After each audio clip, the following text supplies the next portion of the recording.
December 1944. The Ardennes forest is covered in snow and fog, and the German army launched their last offensive on the Western Front, a desperate attempt to split the Allied front line. Initially taken by surprise, the American forces struggled in the opening days of the assault. The resistance formed largely around the small Belgian town of Bastogne, which became the centerpiece of the German offensive. Encircled, the 101st Airborne clung to the town, holding out against repeated German assaults. It was a battle defined by freezing temperatures and close-quarters combat.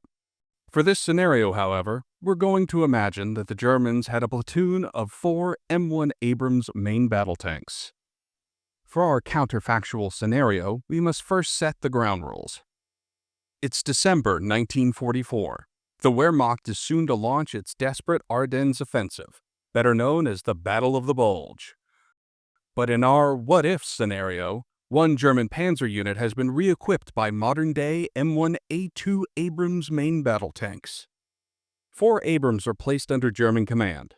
Their crews have been trained to operate them, their doctrine adapted to 1944 realities. They have modern ammunition and spare parts, but these must still be delivered by the Wehrmacht supply chains, horse-drawn carts, Opel Blitz trucks, and railway lines. The fuel is the most pressing issue. Each Abrams consumes hundreds of liters per day, a crippling burden for an army already running on fumes. With the rules set, we can now consider how much these machines might have shaped the Battle of the Bulge.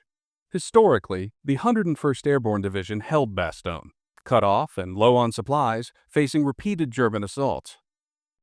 In our counterfactual situation, the attack is not led by Panthers and Panzer IVs, but by a platoon of 4 M1 Abrams. Each Abrams carries a 120mm smoothbore gun firing depleted uranium sabot rounds. Against Second World War armor, these are catastrophic. A Sherman tank with its 75mm or its 76mm gun and less than 80mm of frontal armor would be destroyed from over 2 kilometers away. Even the best German tanks of the time, the Tiger I and the Panther, would be hopelessly outmatched.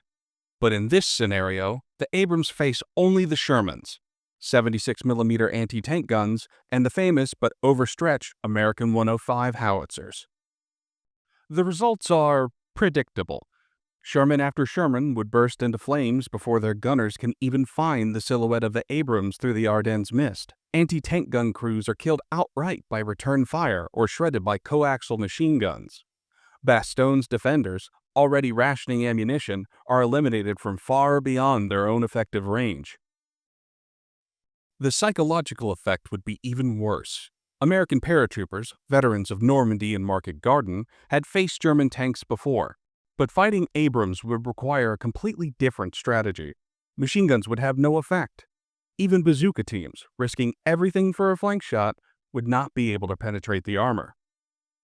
The fall of Bastogne would come swiftly. Within 48 hours, German infantry supported by the 4 M1 Abrams would sweep through the town. One of the tanks is lost, not to enemy fire, but to sheer chance. An American 155mm artillery shell, blind fired, lands a direct hit, immobilizing it. The tank burns, but 3 remain. Whilst this is an example of pure luck on the behalf of the Americans, it comes as an early example of how the Abrams would not be entirely invincible to the technology of the time. For the 101st, famously told by Brigadier General Anthony McAuliffe that "nuts" was their reply to a German surrender demand, the counterfactual outcome is far grimmer. Out of ammunition, encircled by infantry, and shattered by unstoppable armor, the garrison capitulates far earlier than in our timeline. The fall of Bastogne creates ripple effects across the Ardennes campaign. Historically, Bastogne tied down German forces, draining their momentum until Allied air power and reserves could regroup. But with Bastogne overrun, the German spearhead pushes west faster and deeper. The bulge in the Allied line would grow larger, threatening to cut off the Americans' First Army entirely. The 3 surviving Abrams lead the way, smashing through American roadblocks. Columns of Shermans are destroyed at long range. Tank destroyers like the M10 Wolverine and the M36 Jackson are outgunned before they can even line up a shot. Infantry units retreat in panic, reporting invulnerable tanks that can shrug off every weapon in the arsenal. But here the limitations would begin to show. The Abrams would be devastating, but they are few. They cannot be everywhere at once. For every road they clear, there are others clogged with destroyed German vehicles and broken bridges. The Wehrmacht's supply situation remains dire. Fuel that could have powered Panthers and half-tracks is now used up by 3 Abrams, each one demanding aviation-grade fuel delivered over frozen and bombed-out roads. Logistical issues would likely slow them down before any enemy action. By late December, the weather cleared. Historically, this allowed Allied air power to return in force, and here it proves decisive again.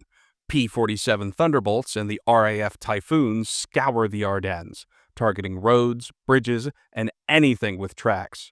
2 Abrams are eventually caught by ambushes in the sky, one destroyed by a rocket salvo, and the other disabled after repeated strafing runs leaves its supply trucks burning wrecks.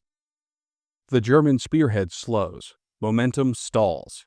What had seemed like a miracle weapon cannot compensate for the crushing weight of Allied logistics and air superiority. By January 1945, the Ardennes offensive collapses, as it did historically. The Germans would have advanced further than in reality, perhaps even threatening the Meuse River crossings, but their supplies are exhausted. The last surviving Abrams is ordered to cover the retreat. In one of the Ardennes' snow-covered villages, it becomes a steel bastion. Shermans burn in the streets, GIs pinned down by coaxial 50 caliber machine guns. German infantry rally behind it, buying time as units pull back east. But eventually, its fuel runs dry. Stranded, its crew fights on, using the Abrams as a pillbox until American engineers and artillery bring it down. With this final shell, German hopes of a quick end to the war in the West would also be destroyed. So what would have happened if the Germans had fielded a platoon of M1 Abrams at the Battle of the Bulge? In the short term, the effect would have been devastating. Bastogne would likely have fallen quickly, the 101st Airborne forced into surrender. The German advance would have gained ground, the bulge in the Allied line far deeper and more dangerous.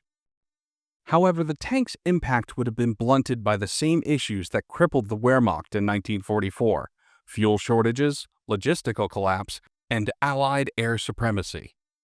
By January, most of the Abrams would be destroyed, not by Shermans or bazookas, but by rockets and bombs.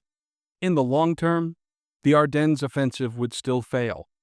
Germany might have achieved a temporary tactical victory, but the industrial and logistic power of the Allies could not be undone by 4 tanks, no matter how powerful the Abrams is. The war would still grind towards Berlin, and ultimately, even the most advanced machines could not escape the problems associated with the army they serve. If you enjoyed this video, or it made you think more than you thought you might, please consider subscribing. It really helps out.